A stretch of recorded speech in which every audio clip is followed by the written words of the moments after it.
To all those above me that watch over me, to all of you, my fave parapeeps on this side of the veil, welcome.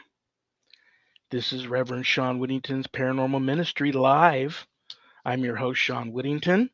I'm a seminarian in the United States Old Catholic Church, and I'm coming to you live from my haunted home, my very haunted home, where I live.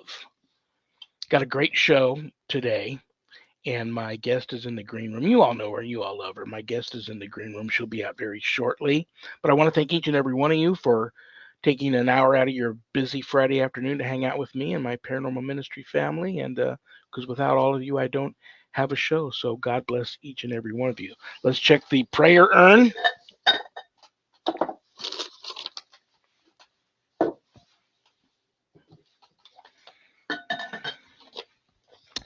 Clarence H. from Boston. I love Boston.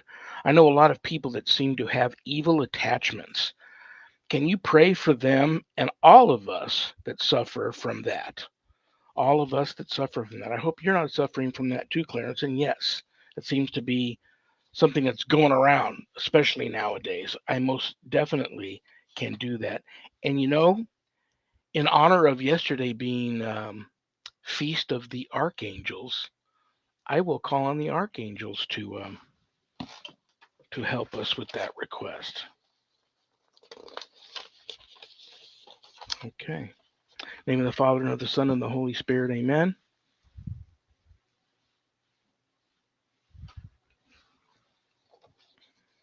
Saint Michael, for peace. At that time shall arise Michael, the great prince, who has charge of your people, and your people will be delivered. Daniel, chapter 12, verse 1. Saint Gabriel, hope. I am Gabriel, who stand in the presence of God, and I was sent to speak to you and to bring you this good news. Luke, chapter 1, verse 19. Saint Raphael, holiness. It is good to guard the secret of a king, but gloriously to reveal the works of God. Do good, and evil will not overtake you. Tobit, chapter 12, verse 7.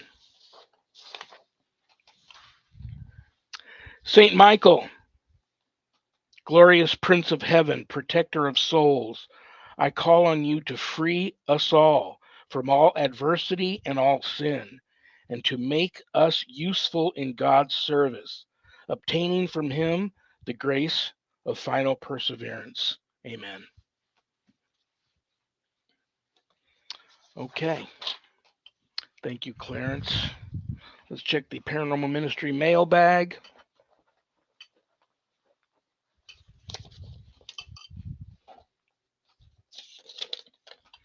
Peggy B. from Mass. Oh, another person from Mass. Don't know if you're in Boston, Peggy, or if you know Clarence. That's cool. That doesn't happen very often.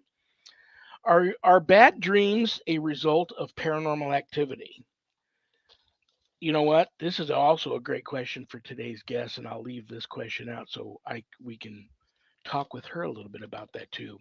Are all bad dreams a result of paranormal activity? If you're already experiencing paranormal activity in your home, I would have to say probably. If not, no. If they're night terrors, again, no, unless your night terrors are also associated with paranormal activity, you could have an issue going on. Um, if you seem to be suffering a lot from this, I would go speak to a psychologist or a psychiatrist and see if you're having some other type of emotional issues that are contributing to that.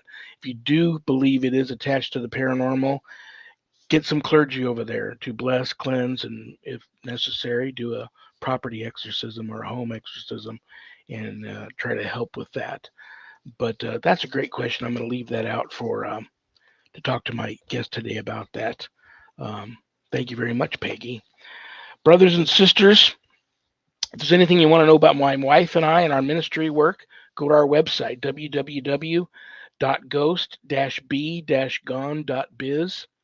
That's our website. If you go there to visit, remember, my wife and I don't charge for our ministry work, helping people with their paranormal issues. So I know times are tough, But if you go there to visit and you notice the donate button and you're able to do so, click on it and send in a small donation. I promise you it'll be appreciated from the bottom of our hearts. And trust me, we will put it to good use. Don't leave the website without going over to the page called the WSE course/book. On that page, you'll find my new haunted autobiography, God, Ghosts, and the Paranormal Ministry. And I quote, scariest book I ever published. That was Annette Munich, owner of Stellium Books, my publisher. But don't let that scare you off of purchasing a copy. If you haven't done your good deed for the day yet, part of the proceeds of every sale of every copy of my book goes to support stjude.org, St. Jude's Children's Research Hospital, Nevada, and the ASPCA. So you get to help some of the neediest children on the planet and the animals too. How cool is that? Great time to get the book because God, Ghost, and the Paranormal Ministry 2, Chronicles of an American Exorcist, comes out November. So it's a great time to get caught up before you pick up the second book, which I hope you all do. Scroll a little further down on that page, you'll see the Worldwide Society of Exorcists, which I'm a founding member. I offer a 12-week online college-level course, Introduction to Spiritual Warfare, through the WSE. And this is the course for all of you true warriors for Christ that feel a calling and a longing to want to have more knowledge when it comes to drawing your line in the sand, making a stand, circling the wagons, and putting up a good fight against, God forbid, true evil if it ever comes calling. That's the course for you. You can enroll in the course at the website, or if you want more information on the course before making that type of commitment, you can go to the Worldwide Society of Exorcists Facebook page and read more about the course, or just reach out to me. We can talk about it. Most importantly, please keep all of my former, current, and future students in your prayers. And remember, all of my students that graduate get a stunning diploma, certificate of completion, suited for framing, along with some other very special blessed items you can only get from yours truly. Okay, before I bring on my very special guest, I love her and I respect her, and she's just, I know no one like her. She's the coolest. Due to a lot of craziness in the world today and a lot of things that are going on, I'm going to bring on first to say a quick word another very special guest, and you all know him and love him, to talk about a project that he's heading up right now, which is very needed and very important. So right now, I give the floor over to my producer, Zach Clayton. How's it going, Sean? Thank you very much. I appreciate it. You got it, brother.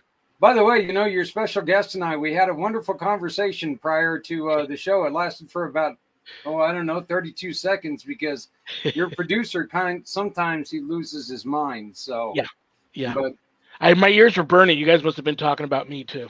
Yeah, oh yeah, of course we were. You were like going, oh man, he's gonna hunt me down and hit me with his rosary or stuff. What's funny is you bring that up real quick, and I'll let you get to your announcement. Facebook has been so weird lately. It's like an hour ago, I had friends reaching out to me going, "You're on an hour early today. What's going on?" Then I look and I see that things, and it might have also been on Temple and Skeleton, I'm not sure, but they were advertising that I was on. Click on this and check out Reverend Sean Whittington's Paranormal Ministry. And I click on it, and it's actually Madam's live show that was going on. And I'm like, that last night too. That's not me. Yeah, Adrian saying that happened on hers because you've got the production team, both of us standing here right now. Jeremy is talking to Carl, who actually was one of the very first StreamYard users and knows the owner, and they're finding out if it's a Facebook issue or with the small, with the change in the format of them telling us that, hey, there's a live show.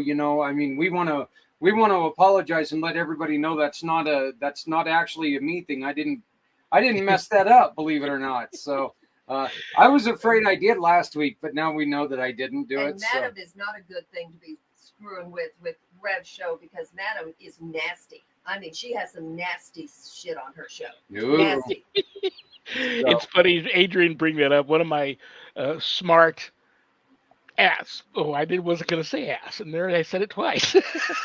One of my friends who ribs me all the time said, Sean, that's Madam's show. Are you into bondage now? Yeah, that is And I go, exactly what she I had to laugh, and I go, well, the only bondage that I'm ever involved in is when my wife ties me up to keep me out of the fridge because I'm supposed to be on a diet. So, and then, thank you very much. I'll be here all week. And now I'll let you make your announcement, brother. All right. Well, the dog is behind you. Oh, I don't have any problem. I just want to, this show is for entertainment purposes only. And I also want to throw out a shout out to Madam. I have no issues with Madam. I don't judge. Everybody does their thing. So I don't want all the witches coming after me now. No.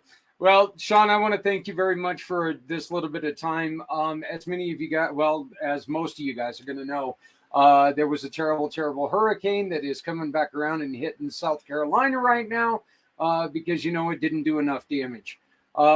We have one of our mission partners, which we work with all the time, is the Veterans Ranch in Florida. The Veterans Ranch they're located about 40 miles away from Tampa. So unfortunately, they took quite a bit of damage. But JR from the Veterans Ranch, a really, really good friend of mine, a great, great human being. He does a lot. He is putting together a group down there in Florida to help our aging veterans from World War II, Korea, and our aging veterans from Vietnam clean up the disaster area that they are living with. We know that there was already, it was reported a little bit ago that there was at least 25 lives lost. And there's multiple homes that are lost, so much damage. And JR is putting together a group that's going to go and help them rebound from this. And we're asking people to help them right now. We have two ways that you can help, okay? If you would like to send cash donations, which they desperately need for tools, equipment, water, toilet paper, all the things that every time there's an emergency, everybody freaks out and they hoard. Well, we're hoping that people will keep keep cooler heads and they'll start to share. But if you would like to help them out and give them a little bit of cash, please send cash donations to them at www.givesendgo.com/the Veterans Ranch. We do not want to deal with any cash that goes to them because that would be one cost over another cost. By the time they get your donation, it's whittled down by about $10. If you would like to help them through the Community Pay It Forward program, you simply go here to this little cute QR code, and when you scan it, you can find one of our many, many, many partners throughout the country. You shop with those partners, and you connect your proof of purchase to this form right here that's on this form, and then they have agreed to give us a referral award. 85% of that referral award is going to go to JR and his mission on helping all of these aging veterans as they rebuild their lives. There was a lot of damage done, folks. We need your help. If you would like to help us send clothing, housewares, if we make enough money, they need furniture, we've got furniture here. It's all stuff that people have been donating to us because they know that we give it to people who need help.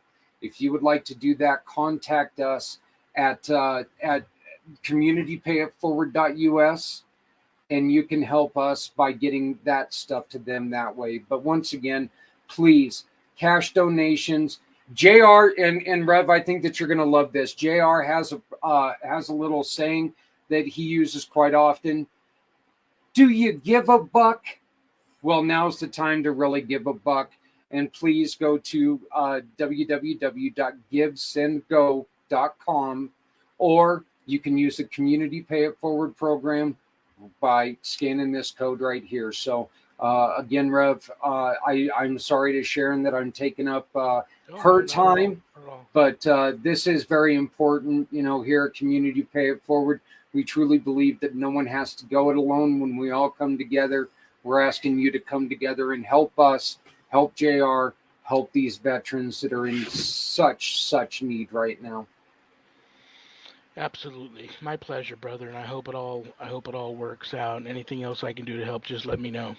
Well, I greatly appreciate it. And remember, folks, give a buck. $1 is more than they had a minute ago. Just remember that every time. So, but thank you, sir. I'm going to make myself scarce, and the real producer is going to take over, so I can go pick up my son. The button monkey is going to take off. So, okay, right on, brother. Take care. Have a great day. All righty. Yes, guys, give a buck. I give a buck. I'll have to ask that wife for that buck because she gives me my allowance. I didn't get it yet this week, so yeah, that's really important. They got Florida got hammered now. South Carolina's getting hammered. Not as bad as Florida got hammered, but wow. Anything you can do to help. All right, the reason why you all tuned in today. Um, like I said, I love her. I respect her. She's so cool. She's the creator of ghosthuntingtheories.com, the blog. And she's an actress, she's a screenwriter, she's an author, she's a paranormal authority, she's a psychic medium, and her resume goes on and on and on. Brothers and sisters, please welcome to the show the one and only Sharon Day. Howdy. Hi. It's good to see you again. It's been a while. You know what's funny? First of all, you look very pretty today. Oh, thank you. Second of all, I know people are like, hey, wasn't Denny supposed to be there? And Denny got sick. He's got a terrible sinus infection and hopefully not anything else worse. I know he's running a fever. Um, and so he's going to sit this one out. So please tell him he's on my prayer list. And I hope he feels better soon. Thank you. And thank you so much for showing up. It's times like this. You and I see your face all the time on Facebook. Posts, and we send private messages back and forth. I'm on ghosthuntingtheories.com all the time. But it's at times like this when you realize we don't visit enough. Because when you finally do get face-to-face visit with someone, then you realize, wow, we haven't done this in a while. And I try to get you on here. I don't. You may hold the record as having probably between my old radio show and this podcast, you may be close to holding the record as most appearances. Other than my psychic that comes on once a month, you might be right up there with probably the most appearances of any guest. So I'm honored. well, I want to tell you that I appreciate that, and any success my show has is because of the guests that I have on, and the ones that I care about the most. It just happens that I have them on the most, and that's the way that rolls. So thank you. Well, thank you for giving this wonderful platform everything I do is really just sharing evidence and ways of looking at things that are novel, unusual, unexplained. And I love to spread that out there and then let everyone else get curious enough to go out and search their own answers. What is it? Why did that happen? And that's the whole purpose. And I know I haven't been on a lot the last year, but I'm still recovering from Bell's palsy. So the bottom part of my face, I'm trying to tweak it so that the mouth is working right. And it's one of the last things to heal. You know what? I'm glad you brought that up because when I announced you were coming on earlier this week, several people that know you reached out wanting me to ask you about that. And I know that you're not that type of person to get weirded out about too many questions about it, but people were concerned. People love you, they respect you, and believe it or not, I have somebody in my immediate family that has that. It's rough, and you went through some rough stuff. So I wasn't going to ask you about it, but you brought it up. For all those people that either have suffered from it or are suffering from it or know someone close to them are, talk a little bit about your journey with that and how you seem to have come through it wonderfully, and that's important. Yeah, as life disrupting as it has been, it was a great blessing, and I guess I'd have to explain that. On Ghost Hunting Theories, if you use a search bar, you can look for Bell's palsy, and I've chronicled. Right now I'm 15 months and 13 months. I was bilateral, but 2 months apart. So the changes are subtle now, but I have every intention that this is going to be working back to status again, which, and it's a long haul. The majority, like 85% of the people that get Bell's palsy, they're over it in 3 weeks to 3 months. But there's some of us that it just takes longer. And it does run in my family. My mom and sister both had it. And both of them had it after a very stressful time. You know how if you have chicken pox and you're under stress, you get shingles? Yes. Well, 95% of the population has cold sore virus in their body. And under stress, that'll pop up. But in some cases, that inflammation will block the nerves to the face, and the face is paralyzed. Not a pleasant thing. And for almost everyone, it's just one side of the face. And I was just one of those people that I'm an overachiever, and I decided 2 months later the other side needed to go too. So, I have to make fun of it, but honestly, Yeah. I look at it and I had to stop my whole life. I couldn't work. I couldn't do anything. I just had to focus on something I'd been ignoring, which was health. I found out that I had diabetes. I found out I had hypertension, and my stress levels were extraordinary. I was going through so many losses and struggles and financial and relationships, and everything was just like, it was just a hot mess. And I kept ignoring it because I'm a Viking. I just plug on. And I figure, look, I've gotten this far and I've gone through a lot of stuff and I'm still here. So I can handle this. I can handle this. I can handle this. But had this not struck me, I would not have realized some of those underlying conditions that could have killed me instantly. And it made me slow down, and I dropped almost 40 pounds in 2 months. I decided, you know what, Sharon, your job right now is you.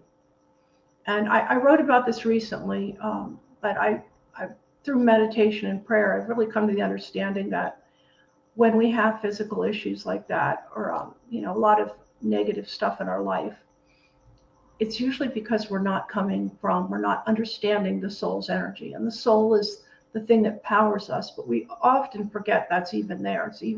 We try to deny it so much that we force ourselves to be things we don't want to be and do things we don't want to do. And we end up in a life we never wanted, but we thought we were supposed to have. And the soul the whole time is in the background. It's running program for your life, and you're ignoring it. So what happens is collateral damage. The body takes the hit. It's corrosive, and the soul, that's just where that energy is going to go. So really, I had to switch everything around. I had to say, I'm not going down negative paths, or judging myself for this or that, or just cool down, Sharon. It all works out. It always works out. You've gone through everything in your life and you're still here. It's okay.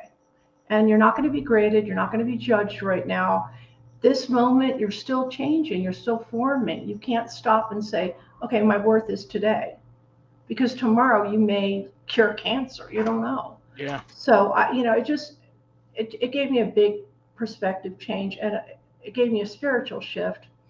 But that spiritual, some words are hard to say, that spiritual shift actually helped me with a lot of the cognitive aspects of me as a researcher. I was able to kind of integrate and understand a little bit more the quantum aspects of both science, life, and the spiritual. And it's all connected. And we try to compartmentalize it. And it's all a beautiful orchestra. I like to say the soul is moisture, and we are the storm that makes that moisture a thunder, lightning, and rain that feeds the earth. So we need the moisture in order to orchestrate the tasks that need to be done. And we need to honor the fact that those tasks couldn't be done if we didn't have the moisture.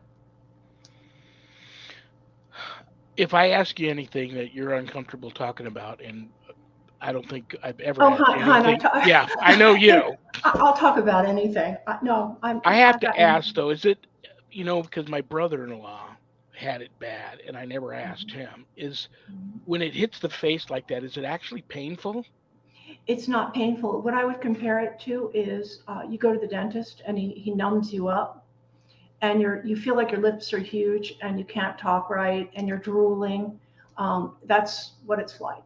And when it first starts, you can't close your eyes. So you literally have to put gel and drops in your eyes and tape your eyes shut. And it's just a weird affliction. But trying to Wow. chew, you end up biting You your had to mouth. actually tape your eyelids shut to sleep? Yeah, I used an eye patch and a lot of gel in my eye instead because I Wow. couldn't handle I'd freak out like, you get, and plus I had it on both sides, so I'd be literally blind if I taped both sides closed. So, Wow. yeah, it's hard to chew, you drool. My speech is still affected because my lips, there's certain movements my lips won't do yet, but I can feel the nerves coming back online, and that's helped a lot. And everybody does it a different way. There's really not, it's going to recover on its own. And some people do have permanent damage. I know Katie Holmes, the actress, Uh-huh. her smile is crooked from hers. Hmm. George Clooney seemed to recover, Sylvester Stallone, Angelina Jolie. It happens a lot more than people realize, but it's considered a temporary condition. In my case, I guess I just couldn't get enough of it, and I still have it. Well, I agree with you 100%. If we had the option to turn back the hands of time and you have not come down with this, that's what we would, we would choose. But you Yeah. did make the best out of it. You probably found time to do some more writing, um, Yes, I did. things that Actually, you didn't even realize you were neglecting that now. it Now you were shifted able. my career completely. Absolutely, completely changed my career path. My focus now is screenwriting and producing film, hopefully some documentaries. But Dennis and I both are on a production company, and we can't really say a lot about what we're doing, but there's an upcoming film, and we will be in it. So That's that's a whole cool. new. I never would have thought I Yeah. would do that, but I look back and there's a weird thing. I don't believe in coincidences. As a child, I said, when I grow up, I'm going to live in California. I'm going to publish books. I'm going to be a public speaker. And I also said, I'm going to act in movies and write movies. And so far, and I started being Miss USA pageant. I did everything I ever said I would do, and it was incidental. I wasn't running around going, I need to check this off the list. I just kept following my talents and my focus, and these things happened. And here I am. This is the last one on the list, and it's happening.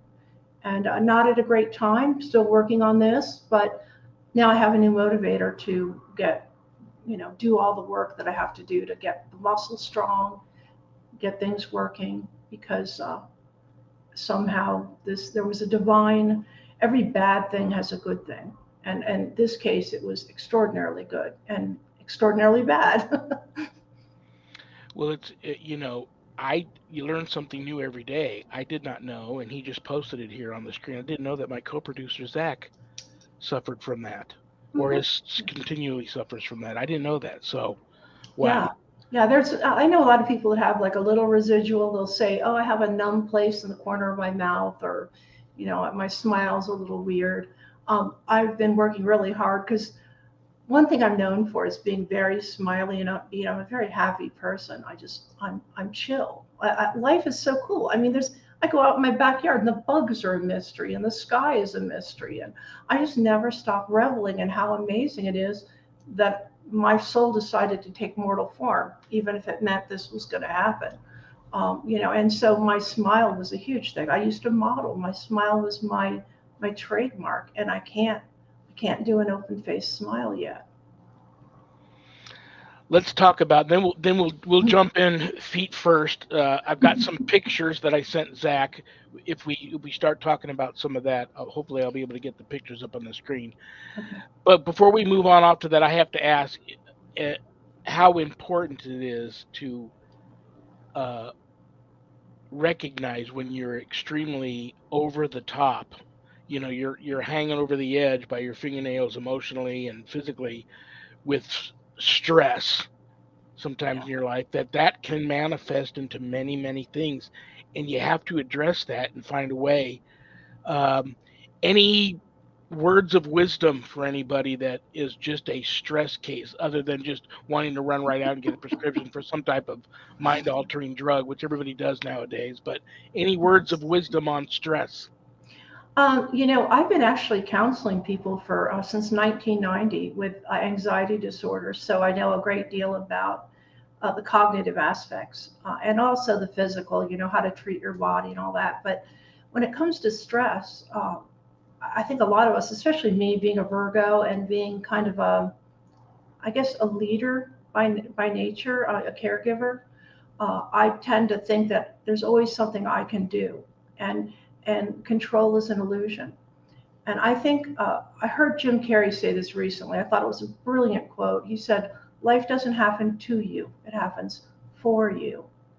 So when you look at it that way, everything that's coming at you gives you an opportunity to prep, to gain skills. I had a lot of career paths I took that didn't go anywhere. And it could have been a waste of time and it could have ruined me financially, but those skills now make sense where I am in my life. I needed those skills, and I also needed that gumption that I won't give up. And like I said, there's no coincidences. So just know whatever you're going through, it's as temporary as pimples when you were 13. Okay. You don't even have to do anything different. Yeah. It just, life does that. You wake up the next day and How something traumatic changed. was that, thinking back when you were a teenager and Oh, you I had can remember. Mom, oh Mom, man. I've got a sore throat. I can't go to school. You have a pimple on your nose. I know what you're doing. Yep. I hate to bug Zach about this. One of the Paranormal Ministry family members that's tuning in today had a question up there, and from Linda Judd. Hi, Linda. I've heard that an unfinished past life lesson is behind the reason for current life palsy. Hypnotherapy is good for finding this past unfinished lesson. What do you think? Well, as a psychic, I could tell you, I was never really too fascinated with the concept of past lives, but then through spiritual evolution, I've kind of come to understand that I believe souls decide, hey, I'm going to make this crazy sacrifice and do this unknown thing where I'm going to be shot down a birth canal and I'm going to be mortal and I'm going to have feelings and situations. And I think you pick, I think I'll do this one. But I'm not sure that you necessarily get to keep the memory of all the lives you've had. So I think it'd be hard to tell a soul, go down there and do that when last time they were a slave or, they were murdered when they were a child. They certainly wouldn't be like, oh, I volunteer, I'll go. Yeah, So I think, absolutely. yeah, it is. It's faith. And I think I chose the family I was born into, the DNA that I was going to get, the situation that was happening. And I knew going into it that I had a task.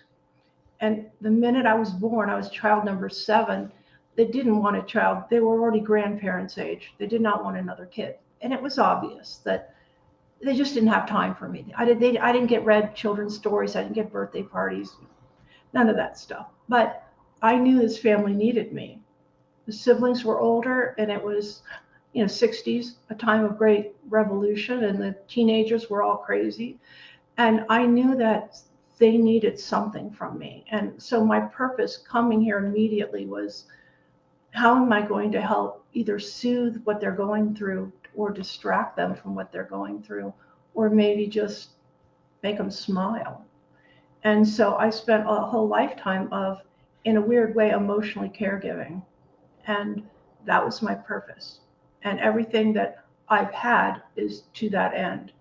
And actually, when the palsy occurred, I was a caregiver, and for somebody who's very disabled. And it was exhausting and it was challenging.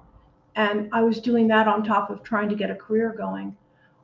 It was very, very physically and emotionally exhausting. But I chose this life. And with what God gave me, the skills, talents, situations, lessons, this is exactly where I'm supposed to be. And to always be me. I should always honor that I came here to give comfort.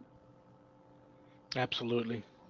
Well, you know I love you and I respect you, and I'm so happy that you're doing better. And you're going to just keep getting better and better and better. I'm so looking forward to. I know we can't talk about the project, but I know it's going to be a big project, big studio behind it. Uh,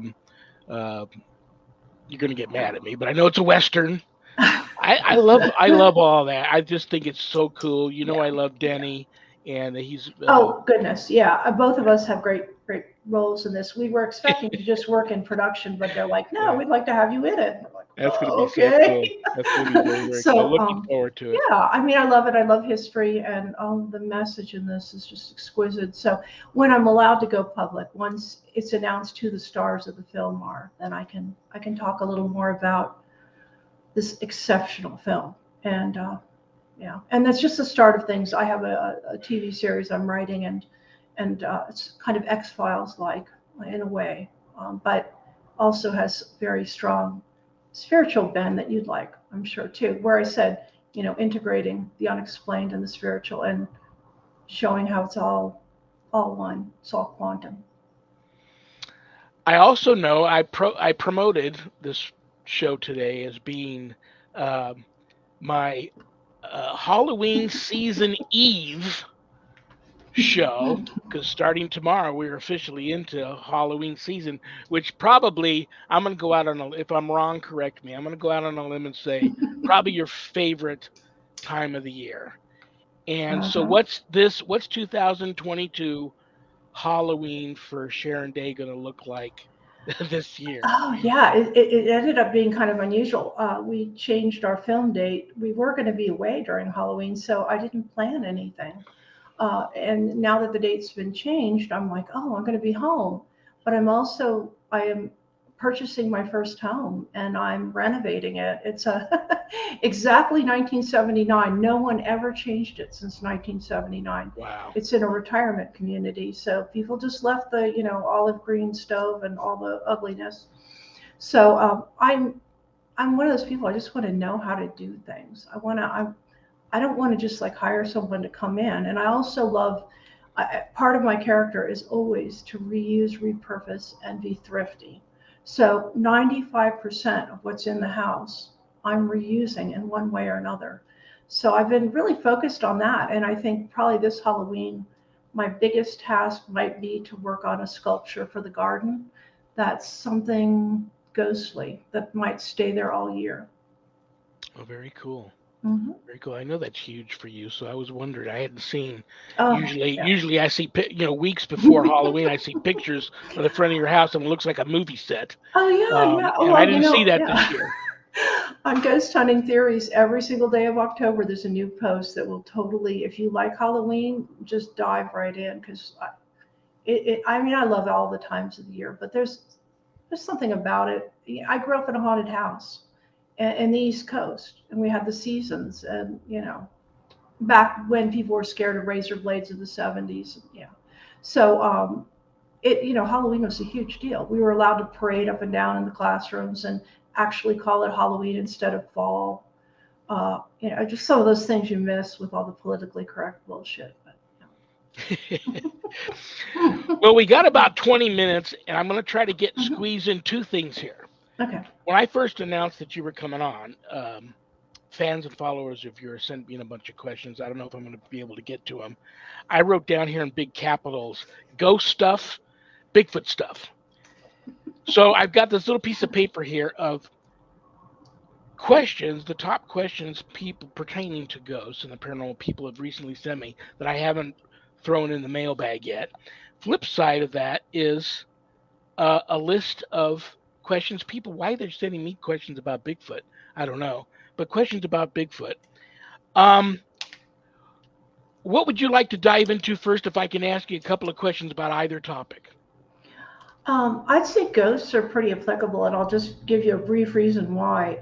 I lost my sister a few months ago, I'm and sorry. yeah, thanks. I had already lost a brother and a sister, so this last sister was very precious.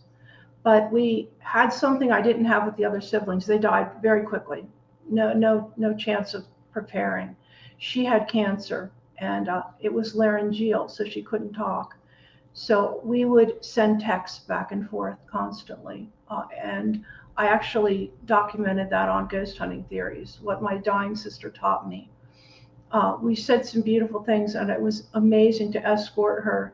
You know, I kind of reminded her, you came through the birth canal into the world, and there was a bright light, and people were happy to see you and greet you. I said, you're going to have to do this one alone too, hon. You know, so we got a really good perspective. And the main thing is, when someone's dying, please let them know everything you never really told them that you should have told them. I'm different because you were this example. This is what you did. This is what I carry on. Every time I go swimming, it reminds me of us in the Chesapeake. You will be with me no matter where I go. And we made a vow we would be with each other. When she died that night, she had said, I'm coming back as a dove in a sunflower field. And I thought, that's a weird thing. I don't know if I've ever seen a dove in a sunflower field, but I grow sunflowers. So I go out there the next morning, and there's a dove walking around my sunflowers. The dove walks right up to my feet, looks up at me, bobbing its head, and then circles me and goes back out to the sunflowers. I'm like, that is the weirdest thing I've ever seen. Then I get a call from my brother-in-law, her husband, and my sister. One thing we knew about my sister since she was a kid, she loved TV. She's always in front of the TV set. He said 3 a.m, the TV set turned itself on, and there's no way you can do that. And that was right at the time when she was passing. So amazing thing. I mean, there is a communication. Yeah, absolutely. Yeah, it's just pretty amazing. That's an amazing story. I'm so sorry you lost your sister, but Thank you. we're all going to be together again one day. Yeah, like I said, I chose this life. I chose this family that was older. A lot of them had every single family member died of their own health issues by their own lifestyle, whether it was drinking, smoking, whatever. So I kind of knew that going into this, and it also taught me a lot. And I had to be reminded that with this thing, that I was always a jock. I was always very, very health conscious, nutritious conscious, no smoking, no drugs, nothing, you know. So they gave me an example. Sometimes people that you love give you examples of how to live, and then also what not to do. And so I take that to heart. Every lesson they taught me. Oh, if I was there, I'd give you a big hug and a kiss. Thank you. Whether that would upset Denny or not, you just have to like I said, she changed my life. She didn't even know it. She always thought she was the black sheep, and I'm like, you're the one that said it like it was. You made me question everything. Why do I have ghost hunting theories? Because I was always questioning the belief of the public and the media about how ghosts work and what they are. I lived in an extremely haunted home growing up. From the moment I was a baby, I know a lot of things about it that you just don't know from what they're telling you. So, before we move on to the big guy, mm-hmm. Are there any myths about ghosts or anything about ghosts that we may not know that you feel you should share with us? It'd be hard to do it without saying it's a belief. And I'm not a person that takes my evidence and forms it to support a belief I already have. I went into this going, I really don't know what the heck's going on. I don't even know if a ghost is a spirit. I don't know what. And I waited for the evidence over time and observation and encounters and also a little psychic intuitive. But my belief is no, they don't get trapped. They're not running around thinking they don't know they're dead. They're not stuck in an environment. They're not stuck in a resentment. Those are all mortal human aspects. And as much as I hate to think it, I think there's a very, very brief window when someone passes where they can communicate with you. I know that because my father showed himself when he died. But then it was silent. And I think they move on. Yeah. They know they did this. It's sort of like I say, life is like a play. And your soul is like you. And you join a play, and that play is being immortal. and you're sitting there on a mortal stage doing this mortal act, but you remember that you're a spirit, and you also know there's a life after this stage, and you can go on from the stage into the afterlife and look back and go, yeah, that was fun playing that role. But you don't feel that connection that we have here, that we need to have. We need that community. We need to know I can't survive unless my neighbor pulls me out of the floodwaters. You know, we have to do that here. But the perspective in the next level up is vastly different. That's where we go, aha. And things we thought were so important here were just mortal trappings and distractions on the stage. So that perspective, I think, helps. Very well said. Thank Well, you. with all the pictures that you sent me, some of them I'm going to save because I wanted to talk to Denny about them. We'll save them for the next time. What I'll do. I have some things I can hold up too. I think I probably very sent a cool. picture. Let me talk to you about. Let me throw this out at you. Now, I love that. This is Naga Man. And this was found in Montana, about 8,000 feet up on a mountain. It was in the ground. And the person who found it had just the tip of it was sticking out of the ground. And he was bear hunting in a very remote area. And he realized, wait, that doesn't look like a rock. So he started digging at the ground. And he was able to pull this thing up. It's very heavy. It's a gray marble. It's a face. The face is sort of feminine on one side, maybe masculine on the other side, has sort of a snake wrapping around it. We thought there was some writing on the back, but the more I observe it with magnification, I realize that it's probably chisel marks. But it's unfinished. You can see where they roughly chiseled parts of it, and then the rest of it is so smooth like a baby's bottom. We can't explain what this thing is. The person who found it, Don Monroe, he said he felt certain that it was part of something bigger in the ground, but because it was wintertime and he was bear hunting, he didn't have anything to go digging around and find it. And as it is with this amazing adventurer, he moved on and went on to do other stuff and just left it and didn't go back. And so one thing we would like to do is get an expedition to go find the rest of this guy and figure out where he came from. The local natives said, no, that's not ours, and it's nothing like our style. So that's very cool. Yeah. You know, years ago, I remember years ago when we first met and we started talking about Bigfoot.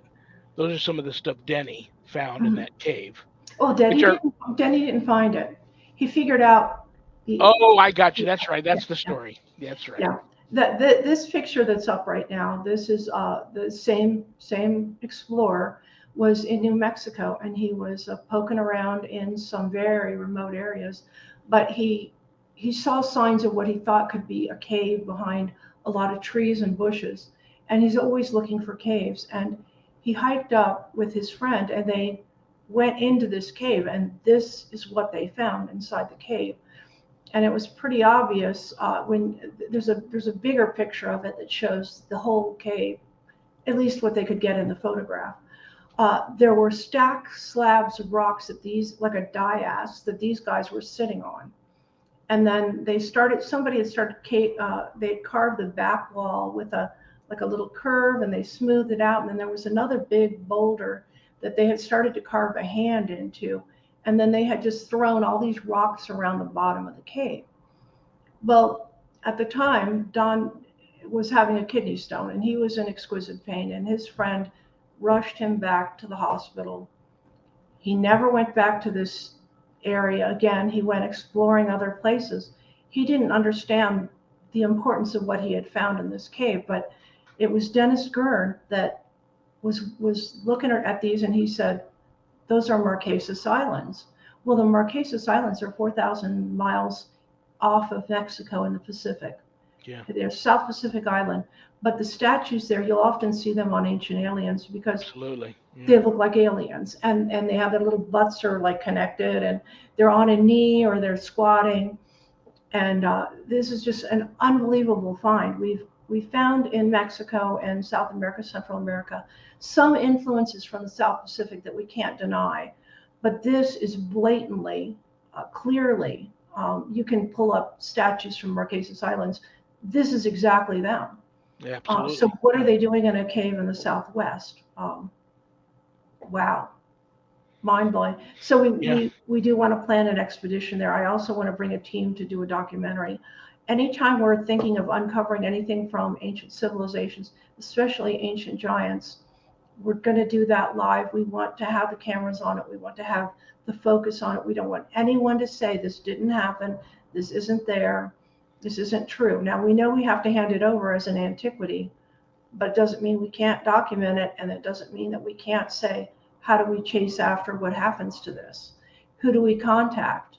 Is it in a museum? Who's studying it? Because they go missing.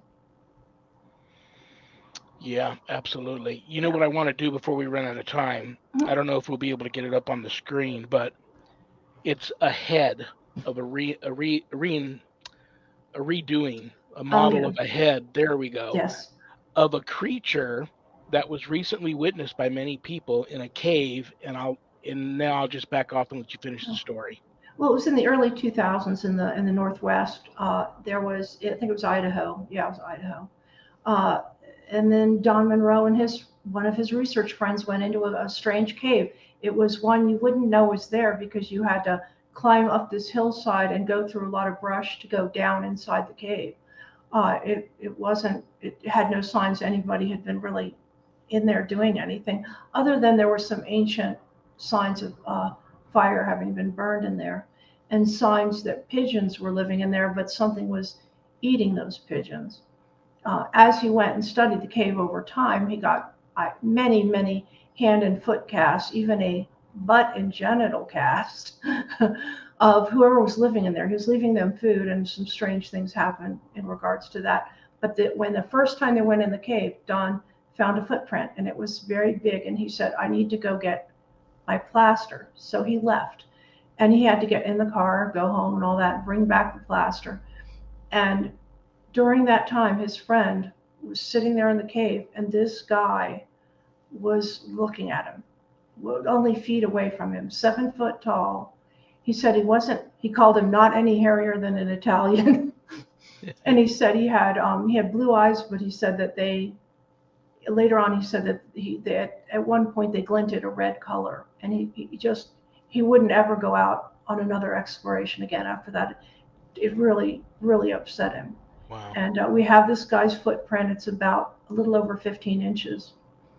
And the footprints of children and women in an unbelievably primitive cave. There's even an area where boulders the size of basketballs were lined up, and so that in the dark they could find their bedding area. I mean, it was just amazing. One of the things that Don had left in the cave was a raw potato, which almost a year later showed up on his front porch 30 miles away with a plastic fork in it that he had left there at the cave too. And he thought, wow, they don't like these, do they? So another time he left another raw potato. Next time, it was within a month. It was on his front porch with 2 forks in it. And they were eating the gumdrops off of these wood skewers and then sticking the skewers in the ground. So obviously whoever was in there was utilizing what he was leaving for them. But this guy was also seen by a couple that lived in a trailer several miles away. And they said there's this guy that keeps coming by. He's tall, he's naked, he's very powerfully built. And so Don went to investigate that. He went into the trailer and he was in there setting up his cameras. And he looks out the window and there's this thing, and it's on the porch and it's looking through the screen. And he said he was built like the Arm & Hammer guy, like he was really buff. He had really, really icy blue eyes, and he had this caveman looking face. And he said it was trying to look through the screen, and it looked like it was, like tilting its head, trying to gaze in. And he said when it turned its face about a 3/4 turn and glared into there, a red light showed in its pupil. And he said it wasn't just that it was a red light in the pupil. The red light extended out like if you were to take one of those coffee stirrers and cut it off about a 1/2 inch. There was like a red beam of light that literally was coming out of the eyes. Wow. And he asked one of the kids in the family, have you seen it come and go? And one of them said, I got on my bike and chased it one time. And he said it went up to this cave, and it was a cave that was part of the system where this guy was from. So we think it's the same guy, but he's definitely curious. And if he can figure out where Don lives 30 miles away, he's that's incredible. That's another one of those quantum things. There's some way you can tag your energy and someone can follow it if they know how to do that. Well, years ago, I mean, I'm just going to throw some things out at you, and we've just got just a couple of minutes left here, but you and I were talking about indigenous tales, cloaking, shape-shifting, infrasound, bedding areas, different than just the typical wood structures, the paranormal activity associated with Bigfoot hunting now, interdimensional travel by them. You and I were discussing that years ago. Now they're discussing it all the time on Expedition Bigfoot. So I find that incredible, and I can't wait. I gotta have. I'm gonna pray for Denny tonight that he gets better very, very quickly. I'm already booking for December. I could book way beyond December, but I start so many things happen to guests, like even at the 4 month mark out between the time I book them and the time they show up. So many things can happen. I'm trying to keep it at about 3 months, but I'm going to throw some dates at you. Would you and Denny come back in December, maybe? Oh, absolutely. That'd be great. I would love to talk more in depth. Cut down my opening monologue and get you and Denny on quicker and talk more about, because I know there was more pictures that you sent. I've got more pictures you've sent me. I have more stuff coming in the mail to me too. More enlarged I really want to devote a whole show to you and Denny's adventures and some other things I'm going to talk to you Denny about. has experience at Bluff Creek and at Lovelock Cave and the extraterrestrial highway. So I want to talk about how that still affects him to this day. His very unusual experience he had on the extraterrestrial highway, which I think people will find fascinating. So I love you. Continue to get better. You're on the prayer list. I'll say a prayer for Denny. Thank you so much for being here, and I will throw some dates at you and get you and him back in December. Absolutely. Okay? Perfect. Thank you so much. Love you too. I'll talk to you soon. Okay. Bye-bye. Bye. Yes, I got to get her and Denny back together in December. I can't give you a date right now. I'll throw her some dates and then get her back. But interesting stuff.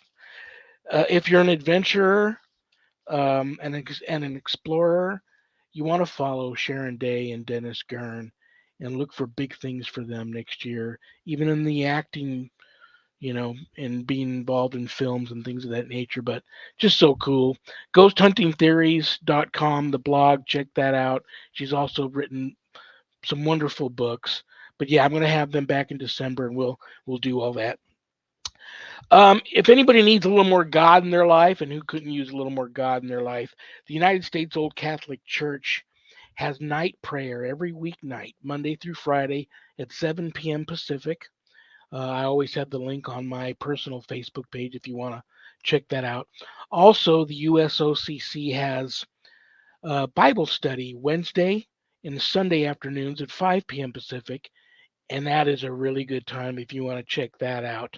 I would like to thank Zach and Adrian Clayton, my co-producers. I want to thank Things Network. I want to thank Temple of Phoenix Rising Entertainment. I want to thank Skeleton Key Network. I want to thank PACT, Podcasting for All Coming Together channel, for all simulcasting my show. And I want to thank each and every one of you for tuning in, because I don't have a show without you guys. I know you don't tune in for me, you tune in for my guests.